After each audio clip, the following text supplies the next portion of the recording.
Ramakrishnaya Om Namo Bhagavate Ramakrishnaya Om Namo Bhagavate Ramakrishnaya.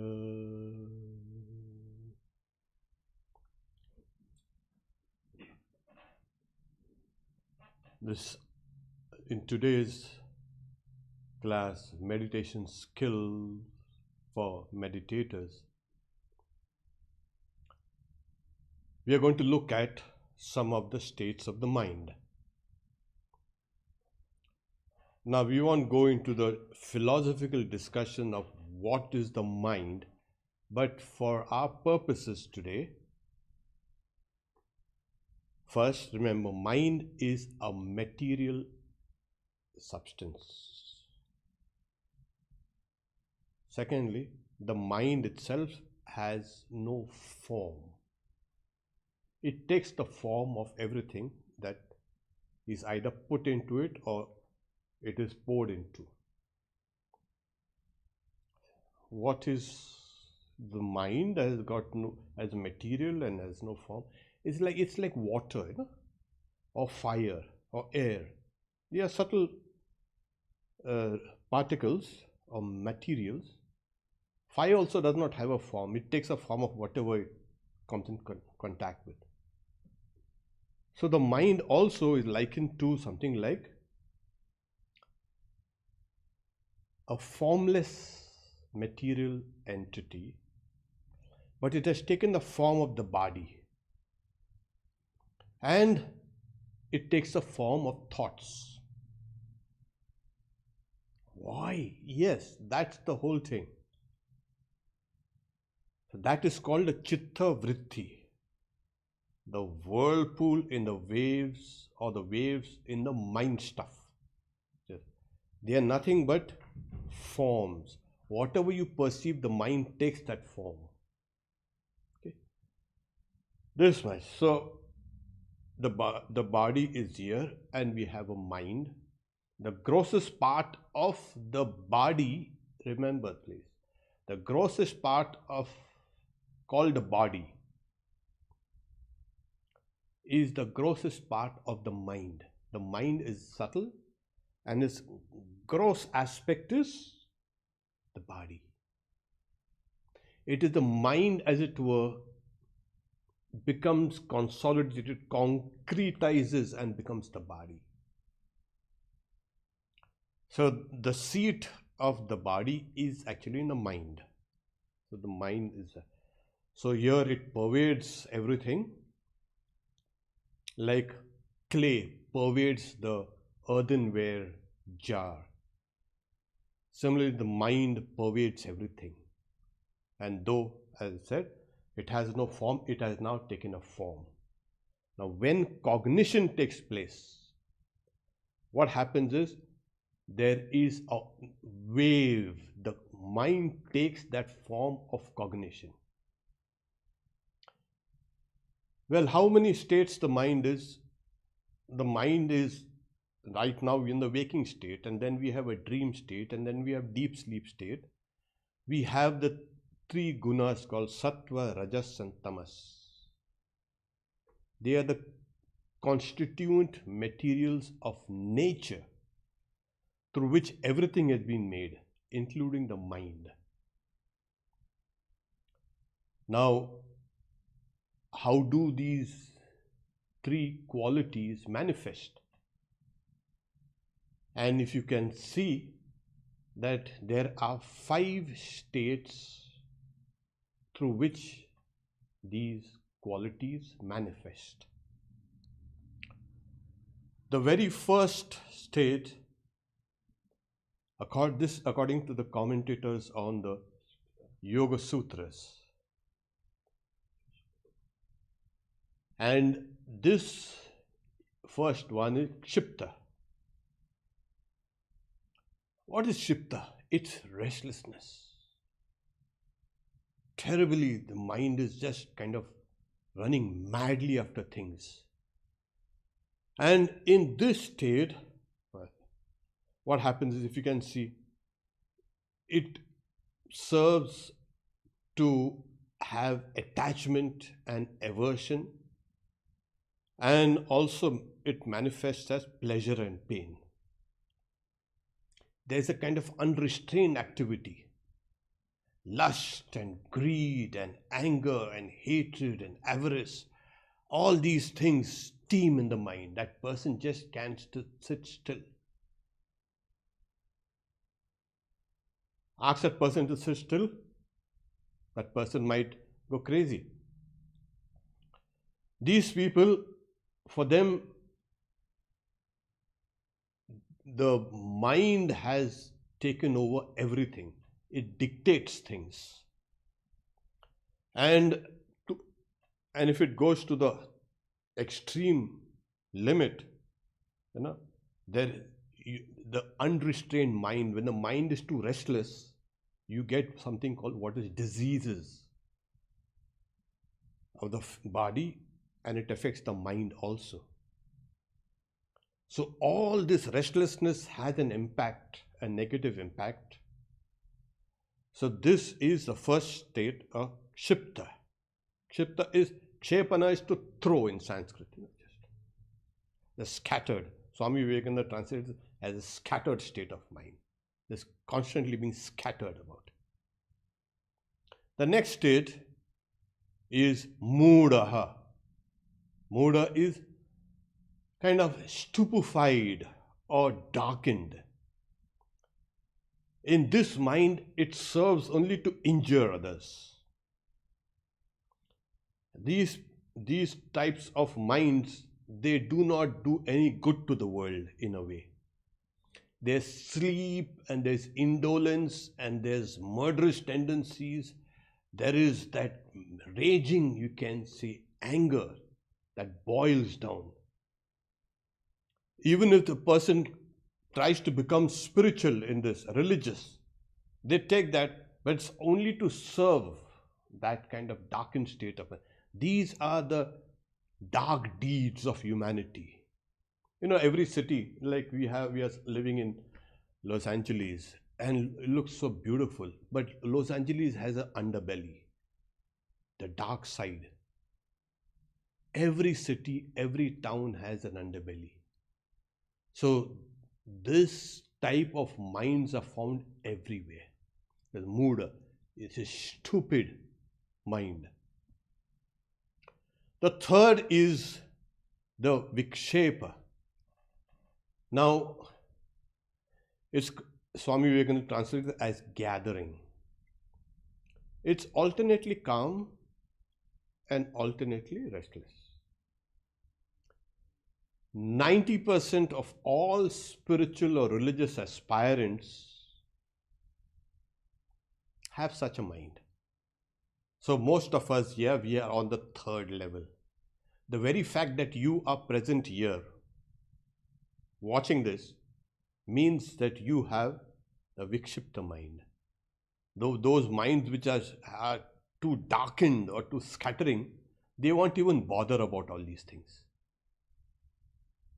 So your state of mind itself has gravitated you towards such things. You know the ideal, you want to achieve something, at the same time the mind is not cooperating with you all the time. So it's intermittently calm and intermittently, you can say, restless. Fourth is ekagra, one-pointed. Such a mind is easily controlled. It's easily concentrated and you can focus it. So you have insights or intuitions, people are creative, people can for hours and hours be focused on a particular activity. So the mind which has been scattered and darkened is now kind of gathering towards slowly, and after it has gathered in the third state vikshipta, it is now getting focused into one point. It's called ekagra. It's a point. Eka is one, agra is other. So it's like one pointed. The fifth state of mind is niruddha, restrained, controlled. And that leads us to high states of concentration. So this leads us to yoga and samadhi, etc. So these are the 5 states people are in. It's not only people. Wherever there is a mind stuff, you will have these 5 things. So the commentators say the first 2, kshipta and the muda, are kind of states which are very low. The third state, called vikshipta, is likened to those of the gods. And then as the mind focuses, then it transcends even the gods. So there's nothing as powerful in this world as a mind that is in the 5th state, niruddha, controlled.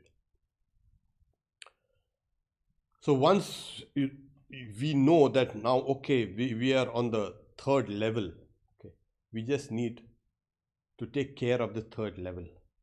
And then as we take care of the 3rd level, we automatically rise to the 4th level. You don't need to do any kind of special, practices for the 4th level. 3rd level, today we will discuss things meant for the vikshipta minds. So we are all sitting down, either sitting in a seat or sitting on a chair or wherever.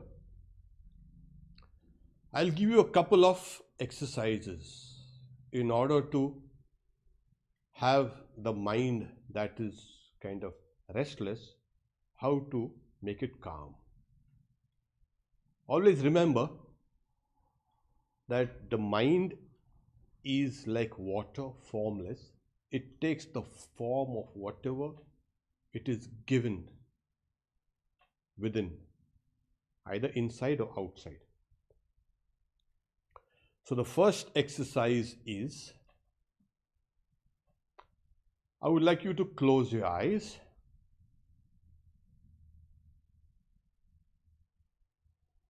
Sit down straight, please.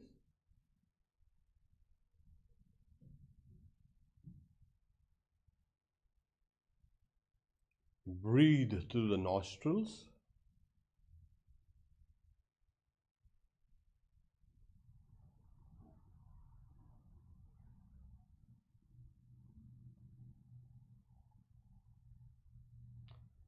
The best way to calm the mind is a repetition of mantra. Now for today's purposes, this Om Namah Shivaya is representative.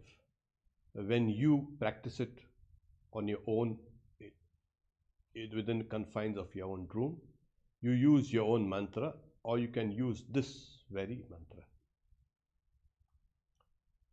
So chant it along with me, please. Om Namah Shivaya. Om Namah Shivaya.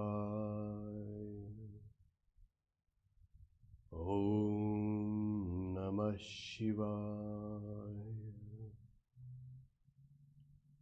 Om Namah Shivaya. Now we go a little faster. Om Namah Shivaya. Om Namah Shivaya. Om Namah Shivaya. Om Namah Shivaya. Om Namah Shivaya. Om Namah Shivaya. Om Namah Shivaya. Faster. Om Namah Shivaya. Om Namah Shivaya. Om Namah Shivaya. Om Namah Shivaya. Om Namah Shivaya. Om Namah Shivaya. Now do it slowly. Om Namah Shivaya. Om Namah Shivaya. Om Namah Shivaya. Open your eyes, please.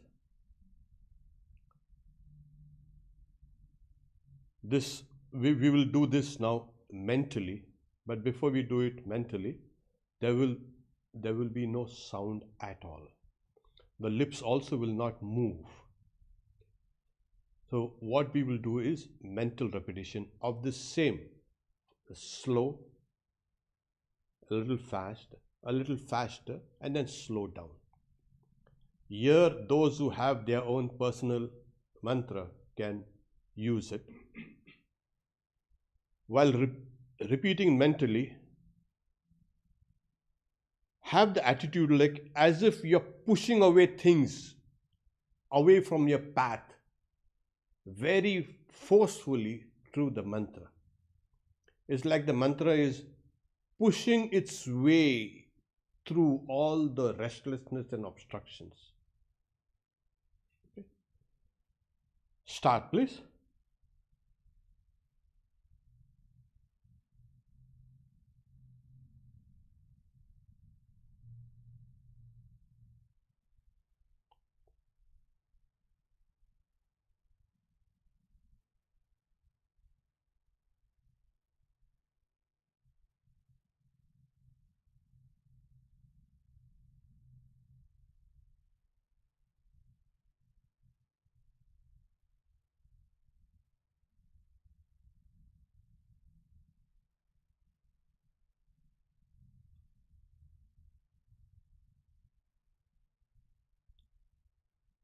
Okay, we stop here. Oh, please open your eyes.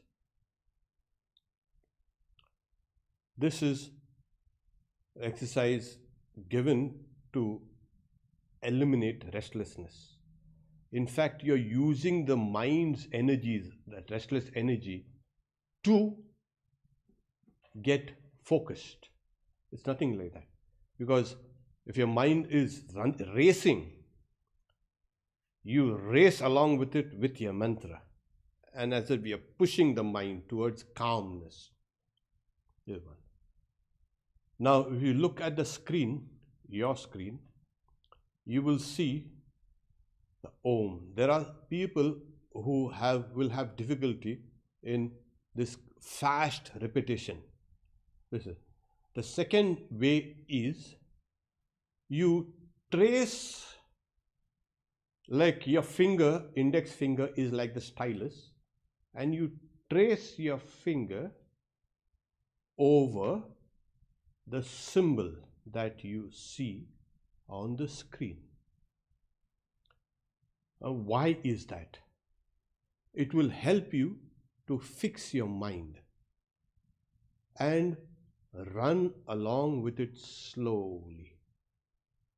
So you trace with your index finger, just visualize your index finger. Don't bother about the circle outside. So slowly with your index finger, close your eyes please now. Close your eyes and now trace the symbol that you have seen on the screen.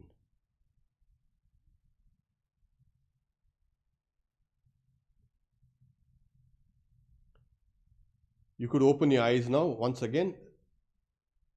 Look towards the screen. You will see that Om. Now once again with eyes open, trace your finger on that every curved line that you see. While doing that, chant Om.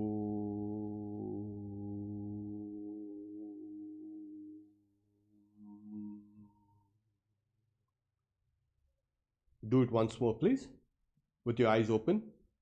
Oh.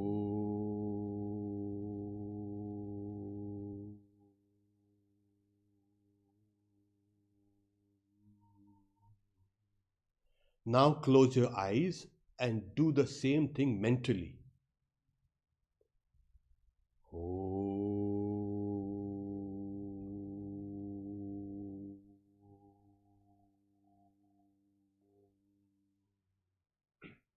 Once more.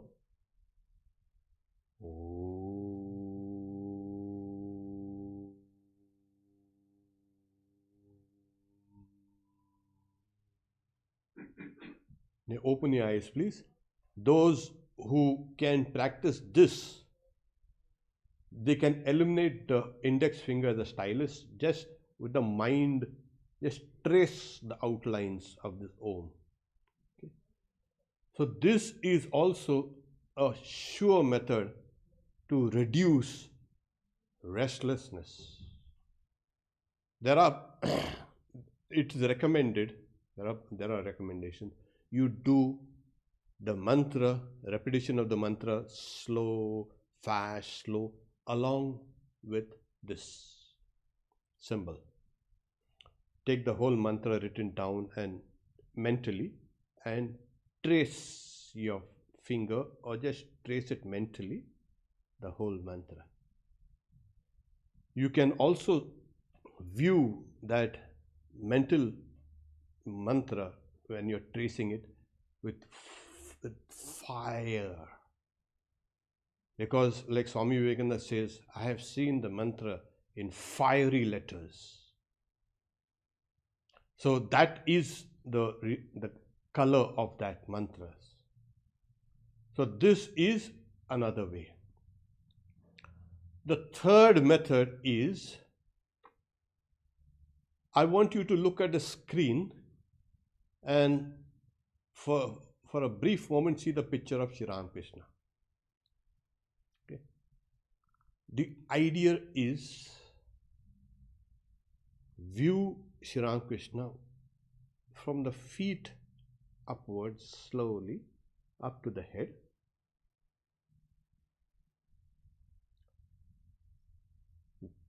Watch the whole figure now very minutely. Now once you've done that, what we can do is, close your eyes, please.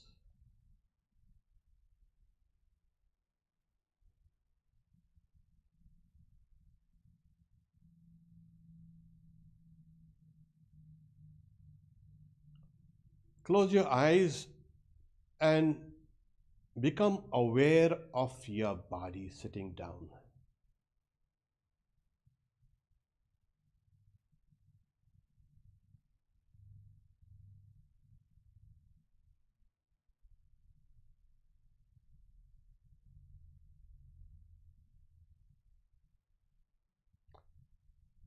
Now open your eyes, please, and watch that screen wherein there is a picture of Sri Ramakrishna.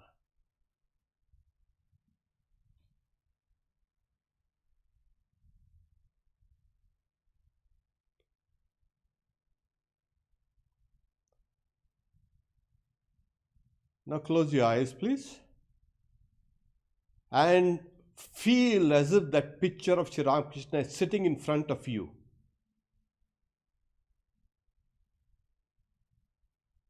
It is the same size as you.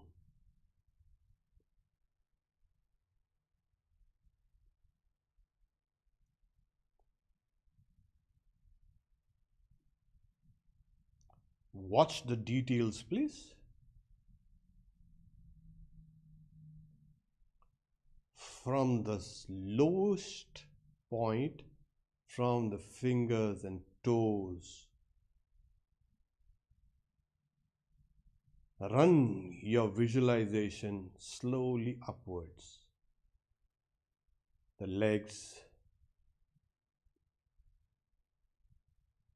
the knees, the arms,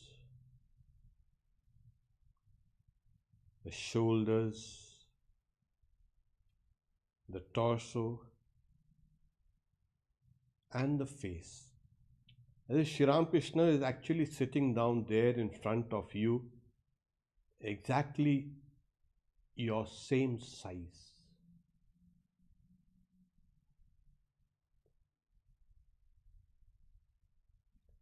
You can open your eyes, briefly look at that picture once again.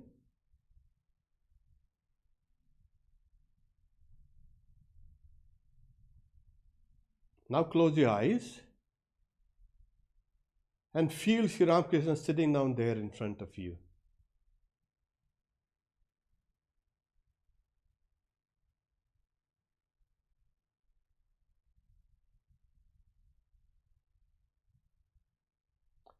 Now feel you are moving slowly towards that image of Shri Krishna, that Ramakrishna's figure. And Shri Krishna's figure is approaching you.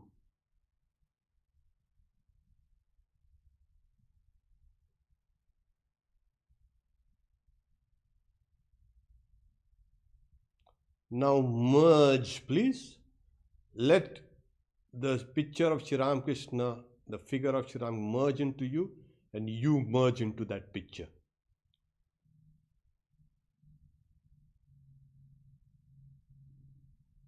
Feel one with Shri Krishna.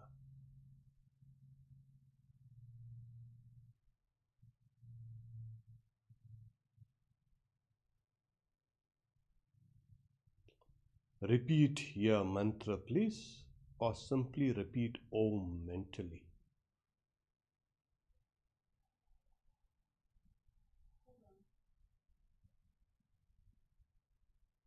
You can now slowly open your eyes.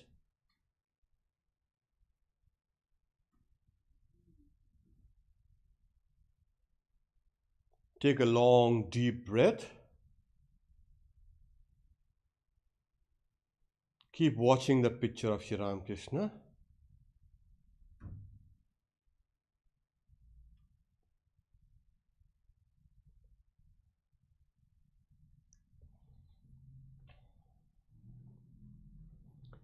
That is one of meditations where, in this third state of mind, alternately restless and alternately calm, one can make this mind focused, one-pointed, and raise it to the fourth level.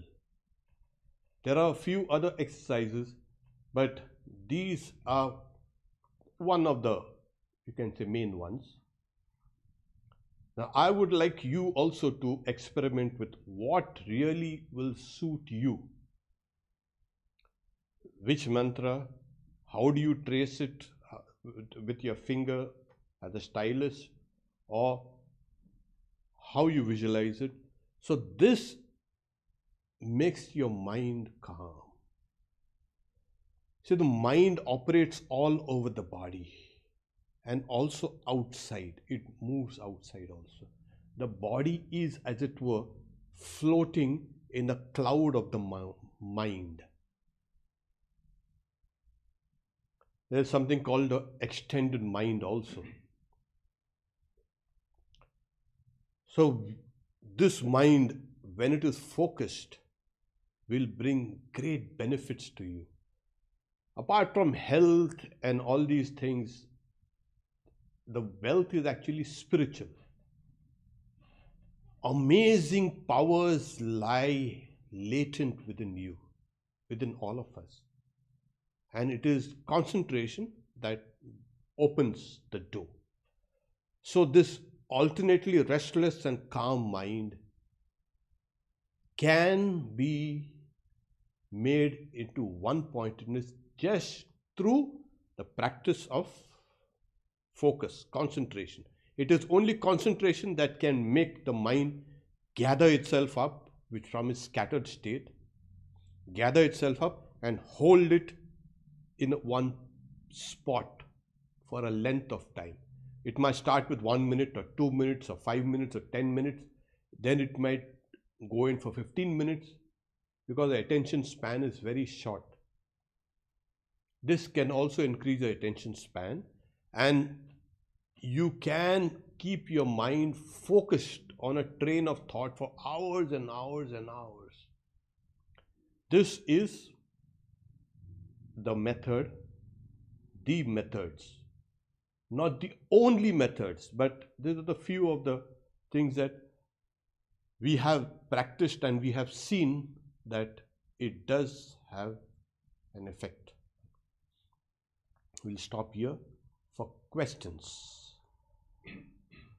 First question: should you correct our posture during meditation if it feels like hurting? Hurting, yes. You should. If you're else sitting down, you start kind of your back or something like that starts hurting. You adjust yourself. Yeah. Because I don't want you to concentrate on the pain. I want you to concentrate on the object. So yes, shift your weight a little if it is necessary, like something like this. But sit down comfortably. You may not be able to sit down the way some others do. If you're sitting on a chair or sitting on a stool, anything, just try to be comfortable and just keep this body held straight, and the neck and the head. That is all. Is it required to be initiated in Gayatri mantra to practice it while meditating? Well, you don't.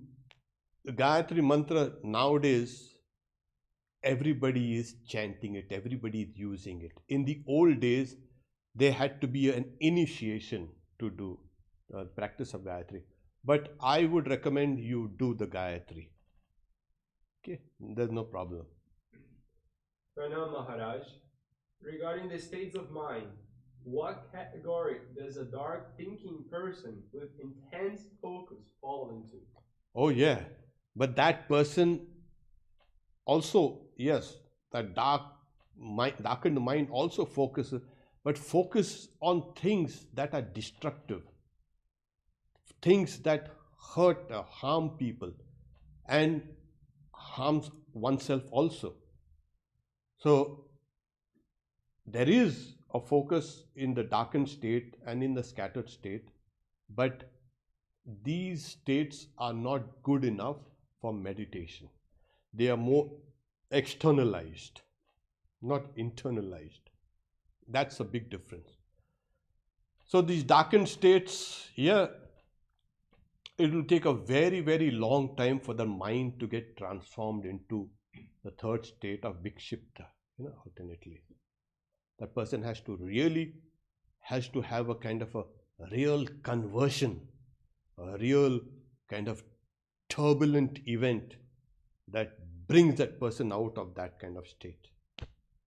Generally, that person keeps on moving in that line which has been demarcated by the state of mind. And what happens is, the way the state of your own mind is, you will attract such people only to you. Okay. Which is, this has been seen very often. We attract, or we are attracted to people of similar natures. So you will know, like the birds of a feather flock together, or water seeks its own level. So your state of the mind will attract such things to you, and you will be attracted to that. So it's not that there is no hope or no chance or something like that. Everybody will have that chance. Everybody will have the chance to come and get this kind of spirituality. Okay. in practicing the yoking technique, I am not so good at thinking of another thought. So I yoke everything to my mantra. Is that okay? Oh yes, perfect. Oh, that's a perfect way. Yes. Yeah.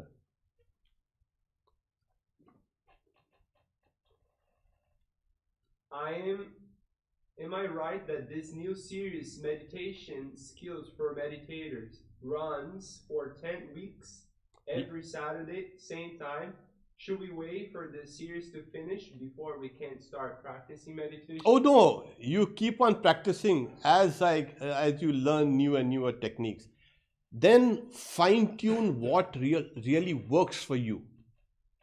I will lay down some of the very basic, you can say, techniques that people have not learnt or have ignored.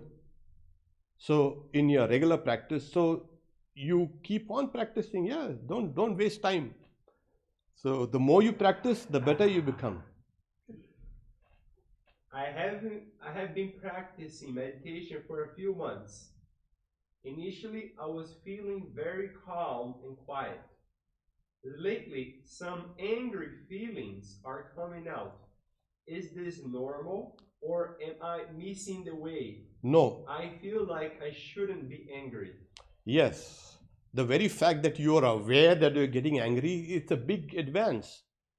And meditation in the early stages, practicing meditation is like churning the mind. All that dirt, no, is coming out like a centrifuge, your mantra or whatever is becomes like a kind of a centrifuge. It's whirling the mind stuff, and things are popping out. Long hidden desires and emotions and instinct, they all come up. And when they come up, it's a good thing, because when they come up, they are coming out to leave you. So that is the way. Pranam Maharaj, if I'm unable to hold the image of Sri Ramakrishna, am I to open my eyes and glance at his image again and again? Oh yes, please do. Our next Sunday's class will focus on this aspect. So we will, this is called Trataka, so we will do that Trataka aspect. Sometimes my anxieties elevate during meditation. Is it normal? No, anxieties should go down. Why should you be anxious? If you are smitten with anxiety, means you are thinking about the results. Don't think of the results. Think about what you are doing at the moment. So that itself will be good enough. Mind should become calm. Okay. Om Shanti Shanti Shanti Hari Om Tat Sat Shri Ram Krishna Arpanamastu. Announcements: we have Sunday tomorrow, we have the celebration of Swami Brahmananda's birthday. The puja will start at 10. Homa will at 1. At 4 o'clock we will have Ram Nam. And we have Maharaj's special tea offered. And then at 5:15 we have these talks by Swami Sarvadevananda, Swami Satyamayananda. And 6 p.m. is Vespers.